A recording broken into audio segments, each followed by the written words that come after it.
بسم اللہ الرحمن الرحیم۔ السلام علیکم ورحمۃ اللہ وبرکاتہ۔ گائز، جیسے کہ کل ہم نے کلبرا کی ویڈیو مل کر دیکھی، تو آج ہم پھر سے کلبرا کی ویڈیو مل کر دیکھیں گے۔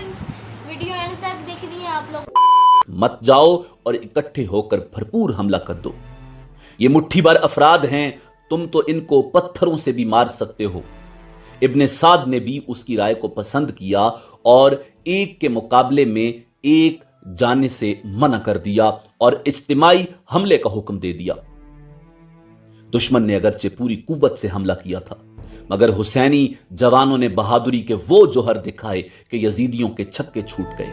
حسین ابن علی کے گنتی کے چند سپاہی سیسا پلائی ہوئی دیوار کی طرح چٹان بن کر سامنے کھڑے تھے اور بھرپور حملہ کر دینے کے باوجود لشکر یزید کو پیچھے ہٹ جانا پڑا۔ دشمن کی فوج پیچھے ہٹی تو ان کے مقتولین کے ساتھ ایک حسینی جوان اور نامور بہادر حضرت مسلم بن اوسجا رضی اللہ تعالی عنہ بھی خاک و خون میں تڑپ رہے تھے۔ حسین ابن علی ان کے پاس پہنچے۔ چند سانسیں ابھی باقی تھیں۔ آپ نے پرحسرت نگاہوں سے دیکھا اور ٹھنڈی آ بھر کر فرمایا، میرے رفیق و ہمدم، اللہ تجھ پر انوار رحمت کی بارش کرے۔ اور پھر یہ آیت تلاوت فرمائی، فَمِنْهُمْ مَنْ قَضَى نَحْبَهُ وَمِنْهُمْ مَنْ يَنْتَظِرُ وَمَا بَدَّلُوا تَبْدِيلًا۔ اب دشمن کا بایاں بازو حرکت میں آیا۔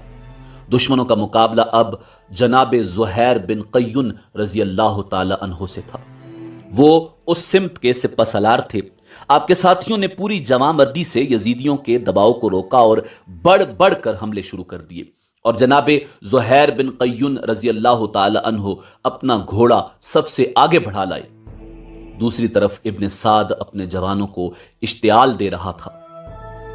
زہیر نے اسے مخاطب کر کے فرمایا، اے سعید باپ کے شکی بیٹے، اب بھی باز آ جاؤ اور امام سے اپنے گناہوں کی معافی مانگ لے۔ میں دیکھ رہا ہوں کہ جہنم کی آگ تجھے اپنی لپیٹ میں لینے کے لیے بڑھ رہی ہے۔ ابن سعد نے کہا، زہیر، تم ایک بہادر آدمی ہو، میں تمہاری قدر کرتا ہوں، اس لیے میرا کہنا مانو اور مجھے مشورہ دینے کے بجائے اپنے لیے صحیح راستے کا انتخاب کرو۔ تم نے کئی ساتھیوں کا حشر دیکھ لیا ہے، اب چند لمحوں بعد تمہارا یہ گرم اور جوان جسم ٹھنڈی لاش بن چکا ہوگا۔ میرا کہا مانو اور میرے ساتھ آ جاؤ۔ جناب زہیر بن قیون رضی اللہ تعالی عنہ نے فرمایا، اے ابن سعد، تو پاگل ہو گیا ہے، حکومت کے لالچ نے تمہیں اندھا کر دیا ہے۔ ابھی آپ کی گفتگو یہاں تک پہنچی تھی کہ یزیدی لشکر کی طرف سے ایک تیر آیا اور آپ کے جسم کو چھوتا ہوا سن سے گزر گیا، اور پھر برابر تیر برسنے لگے۔ زہیر ڈھال سے تیروں کو روکتے ہوئے اور ان کی زد سے بچتے ہوئے آگے بڑھتے رہے اور قریب جا کر اس قدر زور سے حملہ کیا جیسے بھوکا باز شکار پر جھپٹتا ہے، اور پھر متعدد دشمنوں کو فنار کرنے کے بعد داخل بہشت ہو گئے۔ ان للہ و انا الیہ راجعون۔ جناب عبداللہ اور جناب عبد الرحمن رضی اللہ تعالی عنہم بنو غفار کے دو جوان امام علی مقام سے اجازت طلب کر کے میدان کارزار میں آ گئے، نعرہ تکبیر بلند کیا اور دشمنوں کو تلوار کی باڑ پر رکھ لیا۔ جس طرف جاتے صفیں درم برم ہو جاتی۔ دشمنوں کی طرف سے تیر آیا اور ایک کی پشت پر پیوست ہو گیا، دوسرے نے گھوڑا بڑھا کر تیر کا پھل کھینچ کر پھینک دیا اور پھر جنگ میں مصروف ہو گئے، اور پھر بڑی جواں مردی اور بہادری سے لڑتے لڑتے راہیے فردوس سے بری ہو گئے۔ ان للہ و انا الیہ راجعون۔ جناب سیف بن حارث اور مالک بن عبد، یہ دونوں بھائی ماں کی طرف سے سگے بھائی تھے۔ یہ دونوں امام علی مقام امام حسین ابن علی علیہ السلام سے جنگ کی اجازت لے کر میدان کارزار میں نعرہ تکبیر بلند کرتے ہوئے پہنچے اور نہایت شجاعت و بہادری سے لڑتے ہوئے شمع شبستان مصطفیٰ پر نثار ہو گئے۔ ان للہ و انا الیہ راجعون۔ اب میدان کربلا میں نواسہ رسول کی اجازت سے جناب حر بن یزید الریاحی نکلتے ہیں۔ حر کی تلوار دشمنوں کا خون چاٹ رہی ہے۔ حر کا جسم تیروں اور تلواروں اور نیزوں کی انیوں سے چھلنی ہو چکا ہے، زخموں سے جسم چور چور ہے۔